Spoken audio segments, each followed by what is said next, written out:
6வது வயதுல உம்மாவையும் இழந்துட்டார்கள்.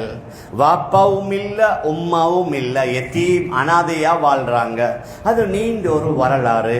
மக்காவிலிருந்து அவர்களுடைய தாயார் ஆமினா அம்மையார் நபி அவர்களை அழைத்து கொண்டு மதீனாவுக்கு சென்று மதீனாவில் அவர்களுடைய உறவினர்கள் எல்லோரையும் சந்தித்து மீண்டும் மக்காவுக்கு திரும்பி வர வழியில அபவா என்று ஒரு இடம் இருக்குது.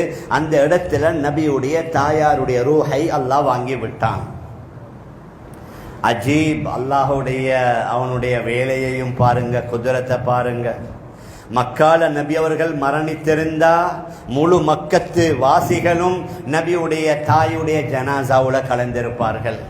மதீனாவுல அந்த பெண் வஃபாத்தாகி இருந்தா முழு மதீனத்து மக்களும் அந்த பெண்ணுடைய ஜனாசாவுல கலந்திருப்பாங்க.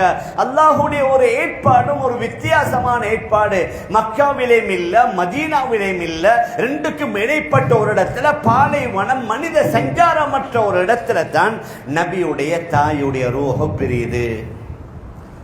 நபி அவர்களுக்கு அவங்களுடைய தாய்க்கு உதவியாக இருந்தது ஒரு பெண்மணி, உம்மு ஐமன் என்று சொல்லக்கூடிய ஒரு பெண்மணி.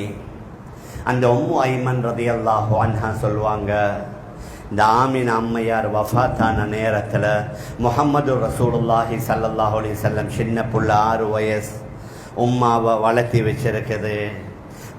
உம்மாவை தட்டி பார்ப்பாங்க, உம்மா பேசுங்காண்டுவாங்க, பேச மாட்டாங்க, இறந்துட்டாங்க.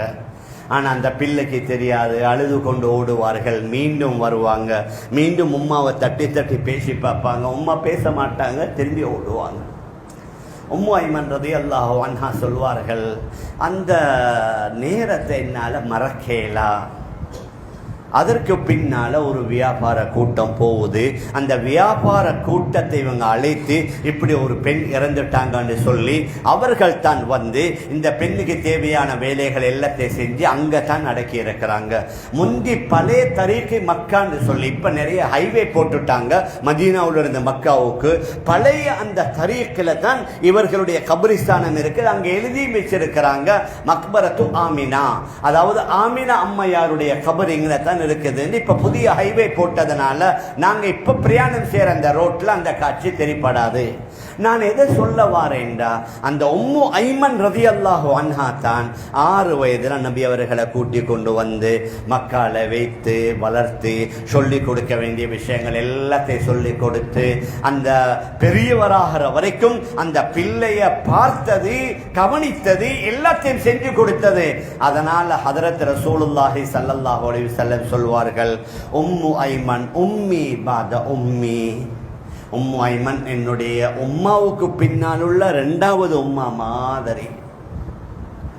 மன் சர்ரஹு அன் யதஸவ்வஜ இம்ரஅத்தன் மின் அஹ்லில் ஜன்னah ஃபல்யதஸவ்வஜ் உம்மு ஐமன். யாராவது சொர்க்கத்துடைய ஒரு பெண்ணை முடிக்க ஆசைப்பட்ட உம்மு ஐமனை முடிச்சுக்கோங்க. இதிலிருந்து எங்களுக்கும் உங்களுக்கும் பாடம். சில வேளை நாங்கள் சின்ன பிள்ளைகளாக இருக்கும் பொழுது எங்களை பக்கத்தில் உள்ள ஒரு தாய், பக்கத்தில் உள்ள ஒரு பெண் அல்லது ஒரு பெண்ணுடைய